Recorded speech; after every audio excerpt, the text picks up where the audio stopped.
నేను ప్రస్తావించడం కూడా జరిగింది అధ్యక్ష. గతంలో ఉమ్మడి రాష్ట్రంలో గచ్చిబౌలి ప్రాంతంలో ఆఫ్రో ఏషియన్ గేమ్స్ వివిధ రకాల క్రీడల్ని నిర్వహించి మంచి స్టేడియంలను ఆ రోజు మనం నిర్మించుకున్నాం. తర్వాత వివిధ కారణాల చేత మన దగ్గర స్పోర్ట్స్ కానీ గేమ్స్ కానీ కొంత నిర్లక్ష్యానికి గురై పెద్దగా పట్టించుకోలే. కాకపోతే ఆ రోజు పుల్లెల గోపీచంద్ గారికి అకాడమీ కోసం కేటాయించిన ల్యాండ్ కానీ వాళ్ళు ఇచ్చిన ట్రైనింగ్ల వల్ల మన దగ్గర చాలామంది క్రీడాకారులు తయారవ్వడానికి ఉపయోగపడ్డది. ఒక ప్రైవేట్ ప్లేయర్ లేకపోతే ప్రైవేట్ వాళ్ళు ఏర్పాటు చేసిన దాంట్లోనే ఆ విధంగా ఉంటే ప్రభుత్వం వైపు నుంచి సహకారం ఉంటే ఇంకా అద్భుతంగా రాణించడానికి అవకాశం ఉంటుంది. అందుకే రాష్ట్ర ప్రభుత్వం స్పష్టంగా ఈసారి బడ్జెట్లో గతంలో ఎన్నడూ లేని విధంగా 361 కోట్ల రూపాయలు స్పోర్ట్స్ కోసము మనం కేటాయించడం జరిగింది. ఇదే కాకుండా ఈరోజు క్రీడాకారులను అంటే ప్రభుత్వ ఉద్యోగము లేకపోతే ఉద్యోగ భద్రత కోసం పెద్ద పెద్ద చదువులు చదవాలని తల్లిదండ్రులు ఏదైతే తాపత్రయపడుతుర్రో పిల్లల్ని పూర్తిగా పుస్తకాలకే అంకితం చేసి అసలు వాళ్ళకి ఎలాంటి క్రీడా అవకాశాలే లేకుంటే తల్లిదండ్రులు పిల్లల మీద ఒత్తిడి తీసుకొచ్చి చదువుకునే విధంగా ఒత్తిడి చేస్తున్నారో ఆటలలో కూడా రాణిస్తే ఉద్యోగాలు వస్తాయి, ఉపాధి వస్తుంది, ఆ కుటుంబానికి గౌరవం పెరుగుతుంది. ఈ విషయం ప్రపంచానికి తెలవడం కోసమే ఈరోజు నిఖత్ జరీన్కి ఆర్థిక సాయం అందించినాం. జూబ్లీహిల్స్ బంజారాహిల్స్ ప్రాంతంలో ఇల్లు కట్టుకోవడానికి 600 గజాల ప్లాట్ ఇచ్చినాం. అదేవిధంగా సిరాజ్కు కూడా మనం ప్రభుత్వ ఉద్యోగం గ్రూప్ 1 అతని ఎడ్యుకేషన్ క్వాలిఫికేషన్ లేకపోయినా ఎగ్జామ్షన్ ఇచ్చి నేను పదే చెప్పిన చదువు కంటే కూడా క్రీడలలో రాణిస్తే తప్పకుండా ఉద్యోగ భద్రత ఉంటుందని. ఇంటర్మీడియట్ పాస్ అయిన సిరాజ్కు మనం ఇస్తున్న గ్రూప్ 1 జాబ్కి యాక్చువల్గా డిగ్రీ క్వాలిఫై అయి ఉండాలి. మనం ఆ ఎడ్యుకేషన్ కూడా ఎగ్జామ్షన్ ఇచ్చి మరి మనం సిరాజ్కి ప్రభుత్వ ఉద్యోగం ఇవ్వడం జరిగింది అధ్యక్ష. నిఖత్ జరీన్ గ్రాడ్యుయేట్ కాబట్టి వారికి కూడా మనము గ్రూప్ 1 డిఎస్పి కార్డర్ పోస్ట్ ఇవ్వడం జరిగింది. ఈరోజు నేను తమ ద్వారా తెలంగాణ రాష్ట్రంలో కంప్లీట్గా స్పోర్ట్స్ పాలసీని తీసుకురాదలుచుకున్నాము. వివిధ రాష్ట్రాలల్లో మేము వాటిని స్టడీ చేసి వాటికి సంబంధించిన సమాచారాన్ని కూడా సేకరించినాము. అత్యధికంగా క్రీడాకారులకు ప్రోత్సాహకాలు ఇస్తున్నది హర్యానా రాష్ట్రము. అంటే అర్జున్ అవార్డీస్ కానీ ఇతర ఏ అవార్డీస్ అయినా ఇతర మెడల్స్ ఏం తీసుకొచ్చినా ఆటోమేటిక్గా వాళ్ళకి సహాయం అందించే విధంగా ఒక పాలసీ ఉన్నది. అంటే ఆర్థిక సహాయం కావచ్చు, లేకపోతే ఇల్లు కట్టుకోవడానికి కావచ్చు, లేకపోతే వాళ్ళకు ప్రభుత్వంలో ఉద్యోగాలు ఏ స్థాయి ఏ మెడల్ వస్తే ఏ విధంగా వాళ్ళకి ప్రభుత్వంలో ఉద్యోగ అవకాశాలు కల్పించాలనో హర్యానా స్టేట్లో బెస్ట్ పాలసీని అడాప్ట్ చేసుకున్నారు అధ్యక్ష. మేము అందుకే ఈరోజు హర్యానా, పంజాబ్ ఇతర ప్రాంతాలలో బాక్సింగ్ రిలేటెడ్ కానీ అదర్ రిలేటెడ్ క్రీడలలో రాణించిన వాళ్ళకి ఏ విధంగా ప్రభుత్వం ప్రోత్సాహకాలు ఇస్తున్నదో వాటన్నిటిని కూడా మేము స్టడీ చేస్తున్నాం. వచ్చే సమావేశాలలో స్పోర్ట్స్ పాలసీని సభలో చర్చకు పెట్టి మిత్రుడు బీజేపీ ఎమ్మెల్యే గారు ఏదైతే సలహా చెప్పినరో స్పోర్ట్స్ స్టేడియంలను కూడా ప్రోత్సహించడానికి ఈరోజు ప్రభుత్వం దాని మీద ప్రత్యేకంగా దృష్టి పెట్టినాం. వీలైనంత మేరకు మండలానికి ఒక మంచి మినీ స్టేడియంను నిర్మిస్తే నిజంగానే ఉపయోగం ఉంటుంది. కాకపోతే ఈరోజు తెలంగాణలో భూముల విలువ అత్యధికంగా పెరిగిపోయి ప్రభుత్వ భూములు కబ్జాలకు లోనయ్యి చాలా ప్రాంతాలలో లేవు. ఎక్కడైనా ఏదైనా మండల కేంద్రాలలో ఒకవేళ భూమి అందుబాటులో ఉంటే ప్రభుత్వానికి బడ్జెట్ కేటాయించడానికి ఎలాంటి ఇబ్బంది లేదు. అదేవిధంగా ఈ వేదిక మీద నుంచి తమరికి నేను చెప్పదలుచుకున్నది, మేము బీసీసీఐతో మాట్లాడుతున్నాం. వారితో ప్రాథమిక చర్చలు పూర్తి అయిపోయినాయి.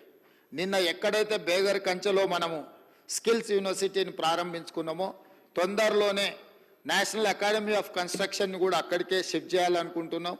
దాని పక్కనే బీసీసీఐని ఒక ప్రపంచ అంతర్జాతీయ స్థాయి క్రికెట్ స్టేడియంను నిర్మించడానికి మేము భూమి కేటాయిస్తాం. మీరు వచ్చి అక్కడ అద్భుతమైన ద బెస్ట్ క్రికెట్ స్టేడియంను నిర్మించండి అని వాళ్ళతో మాట్లాడడం జరిగింది. వాళ్ళు కూడా ముందుకు వచ్చిండ్రు.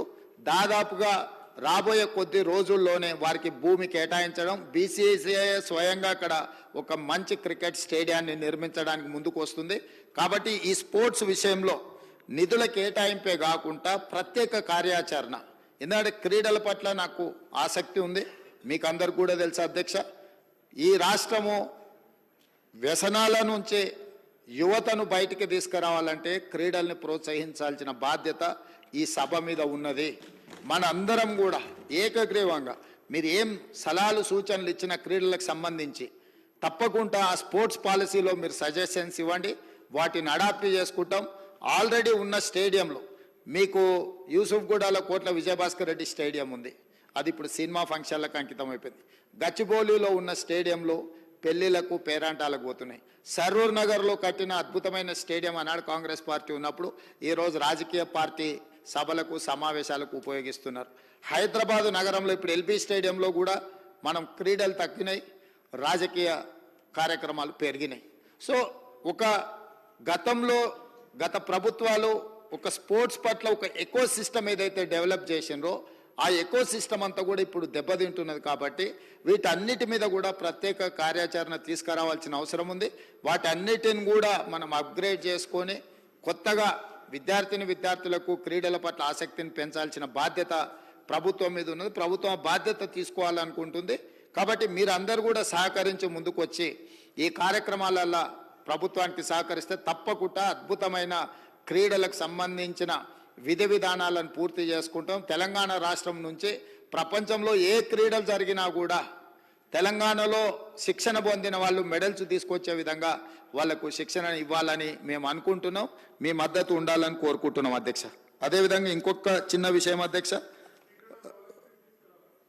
ఎస్ ట్రై చేద్దాం. అక్కడ అంతకుముందు గతంలో ఉమ్మడి రాష్ట్రంలో శాప్ చైర్మన్గా పనిచేసిన రాజ్ ఠాకూర్ గారు ఉన్నప్పుడు చాలా మనం ఇక్కడ క్రీడల్ని ప్రోత్సహించే కార్యక్రమాలు తీసుకున్నాం. వారు ఈరోజు ఎమ్మెల్యేగా ఈ సభలో ఉన్నారు. నిన్నమన్న కూడా నేను శాట్స్కి కొత్త స్పోర్ట్స్ చైర్మన్ వేసినాను, నిర్ణయాలు తీసుకుంటున్నాం అధ్యక్ష. అదేవిధంగా కునంనేని సాంబశివరావు గారు రెండు ప్రతిపాదనలు ఎందుకు ఇక్కడ ప్రస్తావిస్తున్నంటే, సురవరం సుధాకర్ రెడ్డి గారు సీనియర్ మోస్ట్ పార్లమెంటేరియన్, ప్రజా జీవితంలో సుదీర్ఘకాలం వారు పనిచేసిండ్రు, కమ్యూనిస్టు పోరాటాలలో పాల్గొన్నారు. అదేవిధంగా వారు ఒక ప్రతిపాదన నాకు లేఖ రాయడం జరిగింది. సాంబశివరావు గారు సభలో ప్రస్తావించారు కాబట్టి వారు రాసిన దాంట్లో తెలంగాణ వైతాళికుడిగా పేరు పొందిన బహుముఖ ప్రజ్ఞశాలి గోల్కొండ పత్రిక సంపాదకులు, రచయిత, పరిశోధకులు శ్రీ సురవరం ప్రతాప్ రెడ్డి గారి పేరు తెలుగు విశ్వవిద్యాలయానికి పెడతామని గతంలో కేసీఆర్ గారు మాట ఇచ్చిండ్రు. దాన్ని పెడితే బాగుంటుందని వారు అంటున్నారు. ఈరోజు తమరి ద్వారా ఈ సభలో ఉన్న అన్ని రాజకీయ పక్షాలకు నేను ఒక విజ్ఞప్తి చేయదలుచుకున్నాను. ఇప్పుడున్న తెలుగు విశ్వవిద్యాలయానికి పొట్టి శ్రీరాములు తెలుగు విశ్వవిద్యాలయం అని పేరుంది. మరి ఇప్పుడే టీఎస్ నుంచి టీజీకి మారిస్తేనే కొంతమంది మిత్రులు ఇది ఇటు మార్చి ప్రభుత్వాలు మారంగానే పేర్లు మారిస్తే ఎట్లా అని చర్చ వచ్చింది. కానీ కాంగ్రెస్ పరంగా సురవరం ప్రతాప్ రెడ్డి గారి తెలంగాణ రాష్ట్ర విముక్తి పోరాటంలో కానీ వారు చేసిన సేవల్ని కాంగ్రెస్ పార్టీకి ఎలాంటి బెసజాలు లేవు. వారు ఒక గొప్ప కవి, వారు రచనలు, గోల్కొండ పత్రిక, నాటి తెలంగాణ సాయుధ రైతాంగ పోరాటంలో తెలంగాణ విముక్తిలో అత్యంత కీలక పాత్ర పోషించారు. ఈ సభలో అన్ని రాజకీయ పక్షాలు ఒప్పుకుంటే మాకు ఎలాంటి అభ్యంతరం లేదు తెలుగు విశ్వవిద్యాలయానికి సురవరం ప్రతాప్ రెడ్డి గారి పేరు పెట్టడానికి.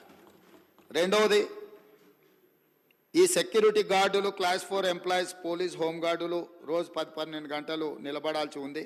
వారికి కూర్చునే హక్కు చట్టము సవరించాలని కూడా ఇంకొక ప్రతిపాదన సురవరం సుధాకర్ రెడ్డి గారు పంపించారు.